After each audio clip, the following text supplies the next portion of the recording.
Programu Akatambi neva vake ku Dominion TV enkubiriza y'omulembe guno.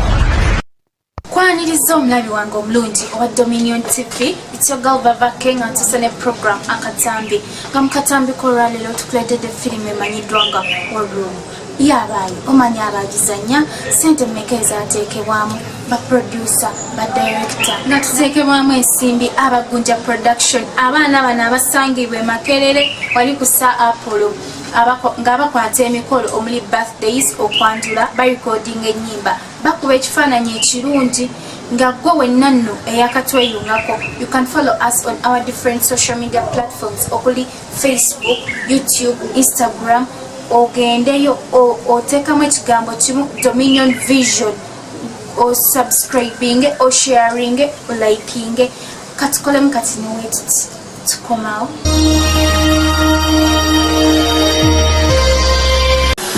Achawe ekiri naye akyayagala abondo kale kitegeeza nti obusungu bwa Katonda bwe tukuggyako bugenda kuyingira mu naazimu ekibi kyakyawa bwe bukuleke ng'okoze eki ng'otere kati bwe okute kusaalayo mu kisenge ky'omufukamidde mu kitanda kyo musabeho obusungu bwe bukukyali.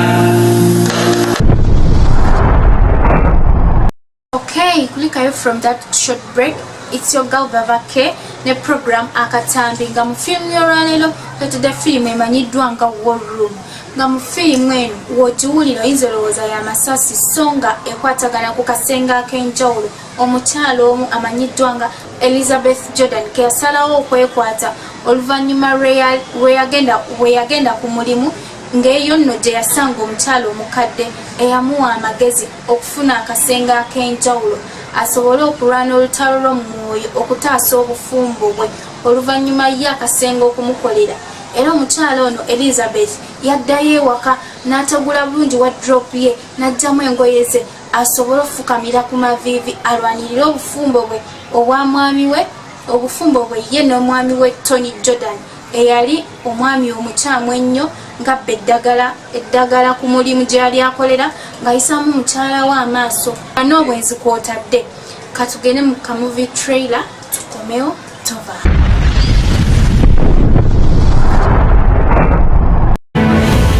You've been a good enough father. I don't want to be a good enough father. Let's go, let's go! Don't quit! Don't quit! Hey, you know what? I thought your jump rope routine was really good. I just got a notification that you moved money from our savings into your checking account. Can we talk about this later? You must be the real estate agent. Well, it's so good to meet you. Let me show you the house. This is my favorite place in this house. I call it my war room. You wrote prayers for each area of your life. Prayer strategy. I sure could use some of that. Tony, you should go see her practice tomorrow. I'm out of town this week. When were you going to tell me? I just did. Tony, that was my favorite rep. I'm real good. How you doing? I wish I lived at your house. Whenever my parents are together, they just fight.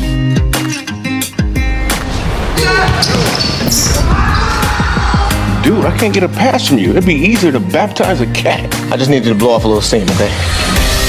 There's one thing we do well. It's fight. You do not want World War III to break out in your home. No, I don't. Just because you argue a lot doesn't mean that you fight well.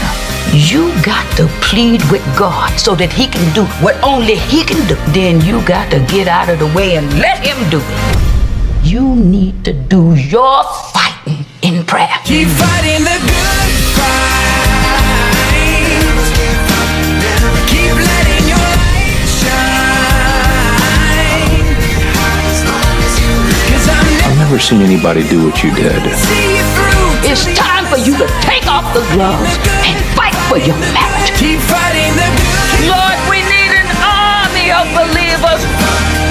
Lord, call us to battle.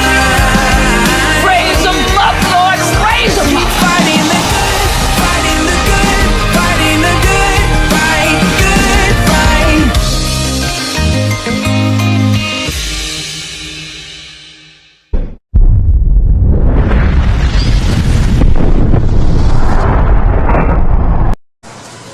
away from that movie trailer kansubire tekakuyisiza bubi teweerabira nti tuteekemamu ensimbi abagunja productions nga bano nno bakwata emikolo bakuba still photos nga basangibwa wayi kussa apple emakerere teweerabira okusharinga okulikinga n'okusubscribinga nga mu firimu mu programu yaffe eno tubaamu n'akanyomero ak'okumanya abazannyi baffe ng'era leero tugenda kwogera ku bazannyi basatu okuli omwami omukyala n'omukadde eyayigiriza Elizabeth okusaba nga n'abazannyi abalala be tutagenda kwogerako osobola okugenda ku mikutu egy'enjawulo n'obanoonyerezaako nga ku muzannyi asooka ye mukyala amanyi eyakuzanyiranga Elizabeth Jordan ng'amannya g'amatuufu ye Priscilla Shea.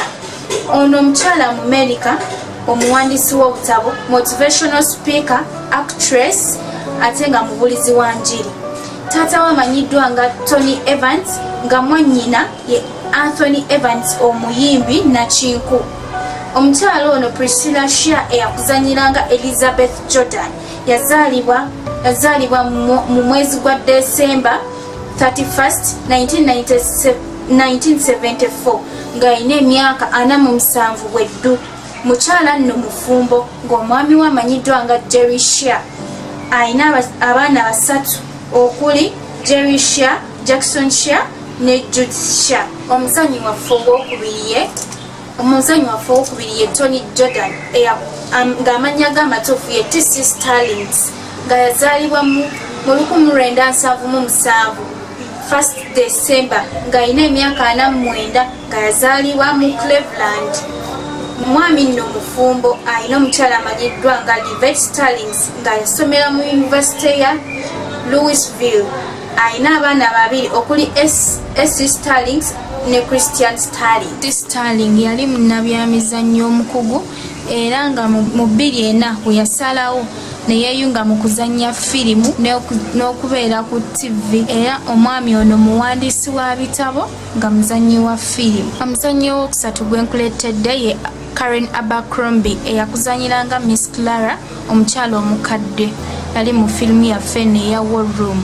Omukyala ono muzannyi wa firimu, muwandiisi wa nnyimba era yazaalibwa akulira mu kibuga ekimanyiddwa nga Aquilimpa mu Pennsylvania. Omukyala ono nno awangudde awards nnyingi omuli Parents' Choice Award, Winning Story Maker and also an accomplished filmmaker.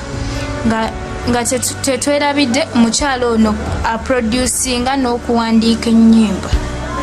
Obadde mulabi bulungi ayakumidde ku programu Akatambi Dominion TV nange omuweereza wo babake tusisinkana olundi eno weetibwa ebadde weekumire ku Dominion TV okuli programu ezinyuma era eziyigiriza